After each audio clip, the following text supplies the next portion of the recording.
I'm really pleased to have you here, Aleksandra. Thanks for joining me on this series, Fans Not Customers, and in particular on the axis of data and technology. Just to set some context, right? For me, this is really exploring the data and technology angle of fans, not customers. Yeah. Moving from that transaction-based relationship to an emotional connection, value-driven relationship, right? Data is the key to growth on that. Everyone knows that. But how do you use data with intelligence? How do you use both intelligence and emotional, or EQ, I should say, to maximize impact? But before I get into the meat of this conversation, you are a passionate data leader. I love that about you. Talk me through your journey, who you are, what you do, and what brought you here. The journey has really been multi-step. First, I decided to do data because I discovered randomly that I was good at it. I was good at coding. And I felt so smart when I discovered it, like I've never felt in my life. I had a lot of satisfaction from the feeling that I was resolving most complicated questions, optimizing models. I think I had a couple of years of really good fun, just intellectual, just IQ fun. And then my life turned around when we did a first project with a customer. I was working in consulting at the time.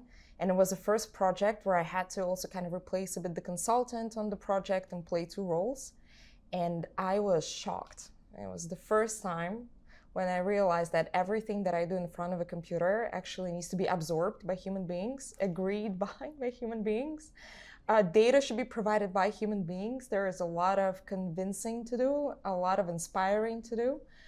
And I felt like I discovered a new depth to my work. What role does data have to play in making fans out of customers? Because there's clearly a lot of benefit, certainly from the eyes of investors in the market, but also from those building these businesses. There's clearly a lot of value in this space. What role do you think data has to play in doing that? I usually think of data as a means to achieve a goal. And if we talk about the goal first, how do we in general make someone a fan of anything? A person to become a fan of a brand needs to feel emotional connection with the values of this brand. Our values are aligned.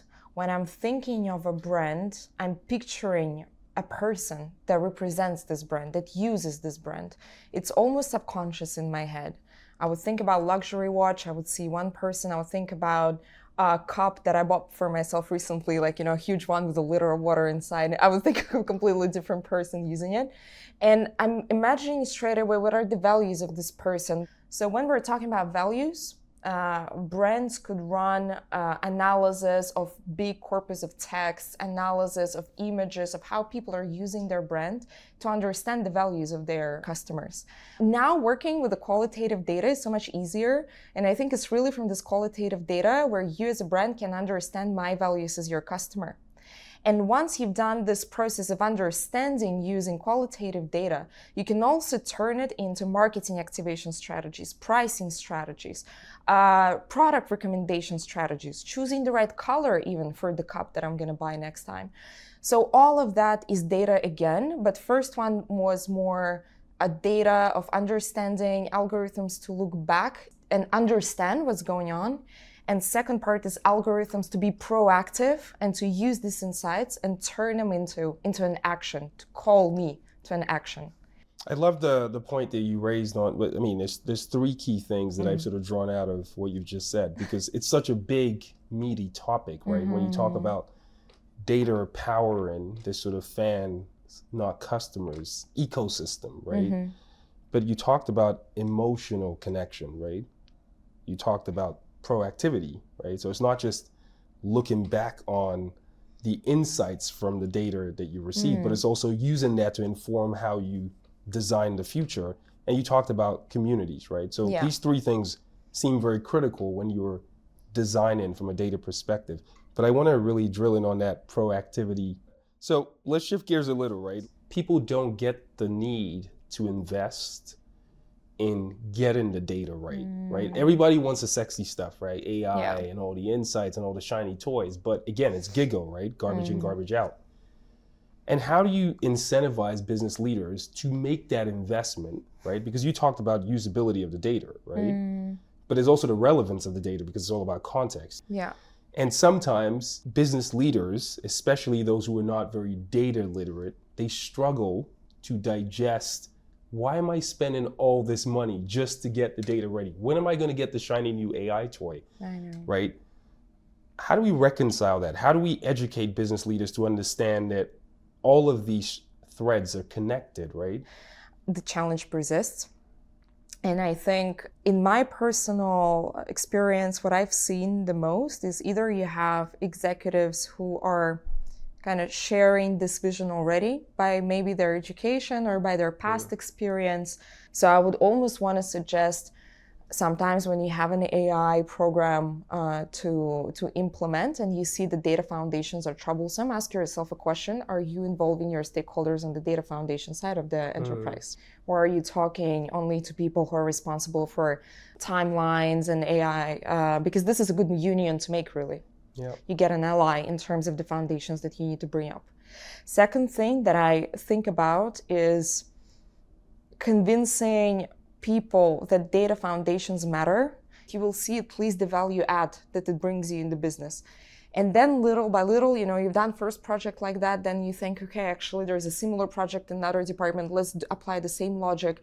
You've done 3 projects and you already connect a good base actually for a little scalable data foundation. And from them you go forward. I think it's a path sometimes that we need to walk with our customers. And taking them on that journey, right? We need to take them on that journey and also be very humble as well, because I think when we work in data and at the cutting edge, at the forefront of everything that's going on, of course, for us, it's like a native thing. You wake up and you're like, oh, of course, data foundations matter.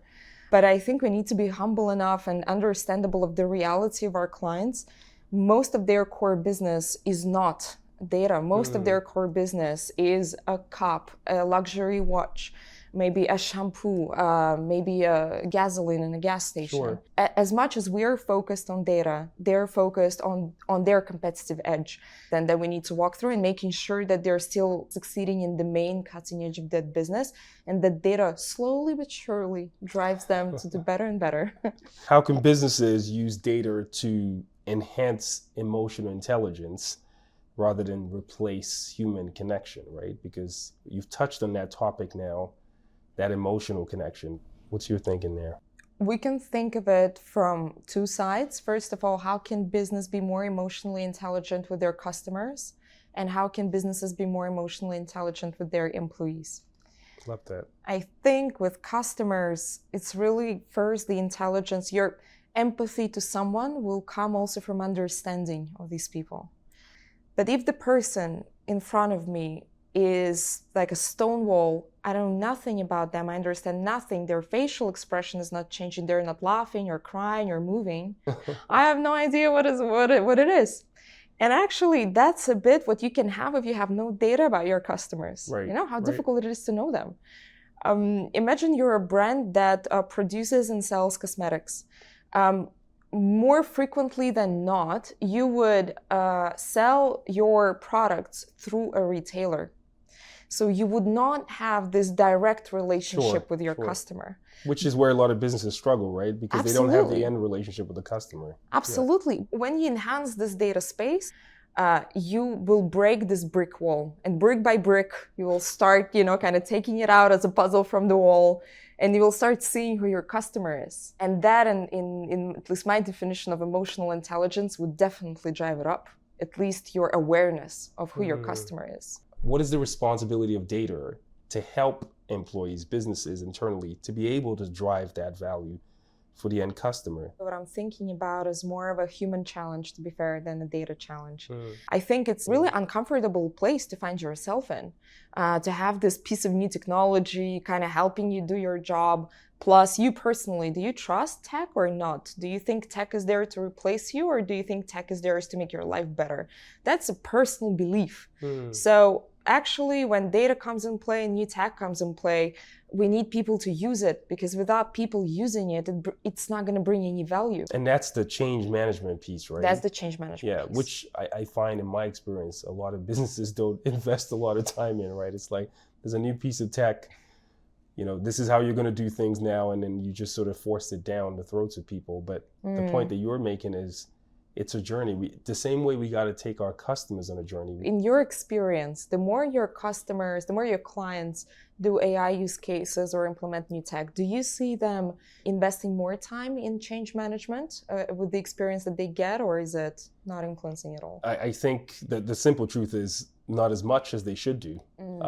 I find that in my experience, it's almost too late. It's almost reactive, right? And you used an interesting word earlier, proactive and reactive. So as opposed to anticipating the challenges of the end user or my employee, right? What I do is I wait for their frustrations before I react. What I could do is understand their pain points better, right? Because technology is just, as you rightly said, it's just there to enhance the value that we create. So what businesses could spend more time doing, and that's what we try to encourage with our clients, is anticipate these things up front, right? Understand the journey of your employee, right? It's a value chain at the end of the day. How is value created? Where are the friction points in that value? How can I make your life better by doing this differently? Yeah. And when you're used to doing something a certain way, how do I educate you to do it differently, to understand that ultimately we're all playing for the same outcome, which is our end customer, right? Yeah. Because every relationship should keep evolving. You shouldn't just say, I'm a great husband, so I don't need to buy my wife flowers anymore. The fact that you understand your customers better is just the first step. I think brands, actually, funny enough that you brought up the relationships in a couple. Now I'm thinking it's a good metaphor. It's actually not enough to know your partner really well. You need to make an effort to maintain this interest. Also because you change and your partner change, and you need to be in sync all the time. So you rediscover each other. You make sure that you have special moments, that you can go through high and low moments. You're not idle, both of you. People are never idle, which means that brands are never idle, and the customers neither. So brands really need to make this conscious effort to always come up with new things, with new ways, better ways of communicating with their audience, because just being aware of them and collecting the data and consenting and giving transparency is really step one. It's foundation. Then what are you going to do about it? And you need to iterate, because when in your back office you're thinking about all of these fantastic creative campaigns, but it's going to take you 3 years to get something out, the attention span of today's person is already, light years ahead of you. You've missed your moment. So velocity of using the insights, iterating, having really good teams, support from your partners, good tech, and good understanding of your business, so that you can iterate on ideas fast. So let's wrap up. What is the one or two key things that you would say to build a resilient, fan-driven business I need to do well as a data leader, or as somebody investing in the data infrastructure in my organization? I would say two things. First one, really in your culture, be obsessed about your customer. For real, have it as a value. Be customer obsessed. Really make it normal to talk about your obsession with customers, because really it's like whenever you try to convince someone to do something, instead of focusing on the exact steps that they need to be doing, sell them on the idea first. Right. On the philosophy. If you want to have fan base of your business, if you want people to love you, you need to love them back. Without this first principle, it's going to be tough to really implement it correctly. And second thing, I would say, have the right talent that will help you navigate in the difficult landscape of data. Love that. That's a great way to wrap up. Be customer obsessed, right? Be customer obsessed and be team obsessed. And be team obsessed, right? Exactly. Get the right talent in. Great talking to you, Sasha. Thanks, Peter. Likewise.